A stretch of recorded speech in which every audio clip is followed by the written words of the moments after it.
बैठी रहती है सारा दिन पत्थर की तरह। अरे पत्थर भी कभी कभी हिल लिया करता है। तू भी कभी कोई काम कर लिया कर बहू।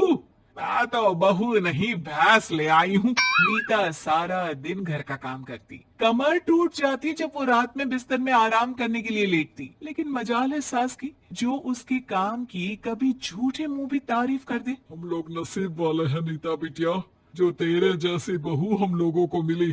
पिताजी, यही आपका प्यार है जिसके कारण मैं इस घर में टिकी हुई हूँ। पर पता नहीं सासू माँ को मैं क्यों नहीं अच्छी लगती। अब तो 2 साल हो गए हैं शादी को। 2 साल में तू ये सवाल कर रही है?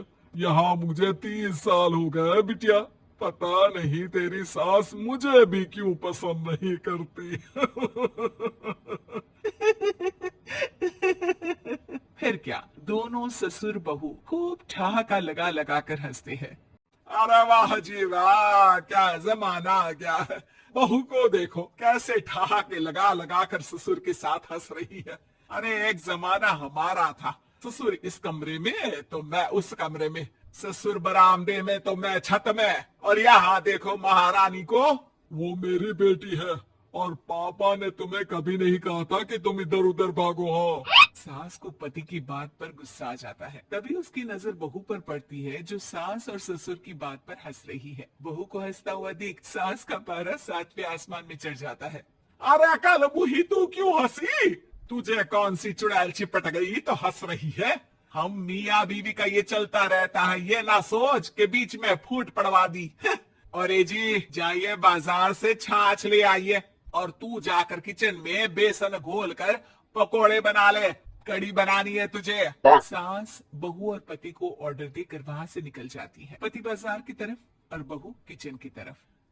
सारा काम हो गया, अब बस आराम से टीवी देखूं। उधर सास, कढ़ी खाने का बिल्कुल मन नहीं था, लेकिन जब ये लड़की खी खी करके दांत दिखाती है तो गुस्सा आ जाता है। लगता है कि मुंह नोच लूं इसका। तभी सास के कान में बहू की जोर जोर से हंसने की आवाज आती है। सास का पारा फिर 7वें आसमान में चला जाता है। सास कमरे में जाती है जहाँ बहू टीवी में सीरियल देख रही होती है।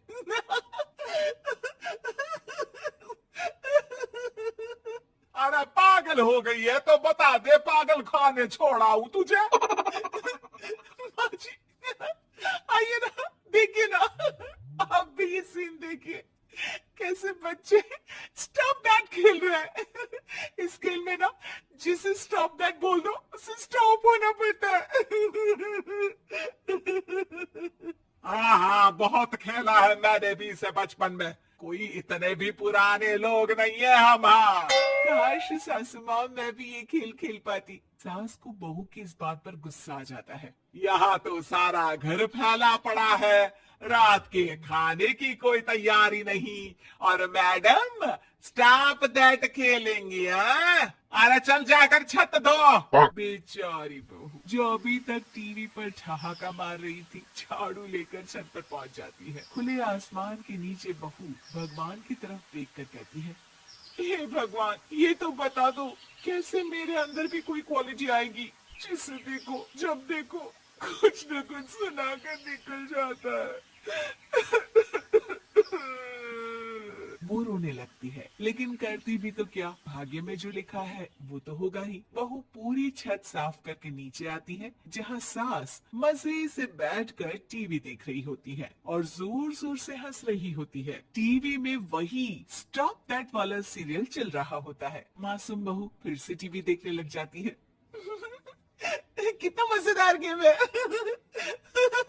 सास को फिर बहू पर गुस्सा आ जाता है। अरे उसे तो बहू के हंसने की आवाज ही चुभती है। तुझे स्टॉप दैट खेलने का बहुत मन कर रहा है ना? मुझे बोल स्टॉप दैट, अब बोल स्टॉप दैट, बोल बोल। नहीं नहीं माँ जी, कैसी बात कर रही है? अच्छा तो फिर हंस क्यों रही है? अरे दम में तो बोल के दिखाना मुझे स्टॉप दैट। बहू सास के जोर देने पर जोर से गुस्से से बोल देती है, स्टॉप दैट। लेकिन ये क्या, सास तो मानो किसी भूत की तरह जम जाती है। मन तो कर रहा है कि ओवर ही ना बोलूं, लेकिन ये मानेगी तो नहीं ना। तभी डोरबेल बजती है और बहू सास को ओवर बोलना भूलकर दरवाजे पर चली जाती है। अरे कमला, तू क्या करने आई है? भाभी जी काम पर रख लो ना, बहुत जरूरत है पैसों की। मैं जानती हूँ, पर मेरी सास नहीं मानेगी ना। अरे पता नहीं भाभी कैसी सास है आपकी। इतना काम तो मैं 4 घर का नहीं करती जितना वो आपसे एक घर में करवा लेती है। बहू काम वाली से खड़े होकर तकरीबन आधे घंटे बात करती है और उसे विदा कर जैसे ही घर के अंदर आती है तो देखती है कि सास वैसी की वैसी ही खड़ी है। Stop that. ये जो कह कर गई थी वो। अरे हाय, ये सासू माँ को क्या हो गया? अब ओवर बोलूंगी तो मेरी तो जान ही निकाल देगी। क्या करूँ मैं? बहू उनका हाथ पकड़कर बेड पर लिटा देती है और फिर कहती है, ओवर। क्या मेरे सर पर खड़ी रहेगी अब? क्या मैं आराम भी ना करूं? जा यहाँ से, बोला है ना कमरे में आया मत कर। जब देखो कमरे में घुसी रहती है, अलमारी को घुरती रहती है। अरे कुछ नहीं देने वाली, ज्यादा वहम में मत रहना, समझी? माफ करिएगा, मैं आपको कुछ बोलती नहीं हूँ। इसका मतलब ये तो नहीं है ना कि आप कुछ भी बोलती रहेंगी। अरे वाह जी वाह, स्टॉप दैट बोलते बोलते जबान भी खुल गई तेरी। हाँ, खुल गई और बोलूंगी भी। Stop that. अब बोलो। लेकिन ये क्या? जैसे ही बहू ने बोला स्टॉप दैट, सास हो गई स्टॉप। हे भगवान, ये क्या हो रहा है सासू माँ? लेकिन बेचारी सास स्टॉप दैट में तो बोलती बंद हो गई उनकी। वाह जी वाह, लग रहा है कि अब सारा खेल मेरे हाथ में आ गया। बहू अब सास से स्टॉप दैट बोलकर कभी खाना बनवा लेती तो कभी घर साफ करवा लेती। अरे पता नहीं, मैं आजकल थकी थकी सी क्यों रहती हूँ। बीपी भी हाई रहता है, मन करता है सो ही रहूं। और अब मैं डॉक्टर को लेकर आता हूँ। ये काम बहुत कर रही हैं। उम्र नहीं है आपकी इतना काम करने की, और ज्यादा काम किया तो। काम तो मैं इतना कराऊंगी कि बस नाम की जिंदा रहेगी। बहुत जबान टपट टपट चलती है ना इनकी। ससुर जी समझ ही नहीं पाते कि क्यों उसकी बीवी की तबीयत खराब हो रही है। बहू शीशे के सामने कहती है, सारा काम हो रहा है, मजा ही आ गया। स्टॉप दैट होकर उनको पता ही नहीं चलता कि वो क्या कर रही है। अब तो जो चाहे जब चाहे सारा काम इन्हीं से करवाऊंगी। ये मेरा कमाल। क्या बोलती हूँ मैं? Stop that. बस जैसे ही बहू शीशे के सामने ये शब्द बोलती है, भूत बन जाती है।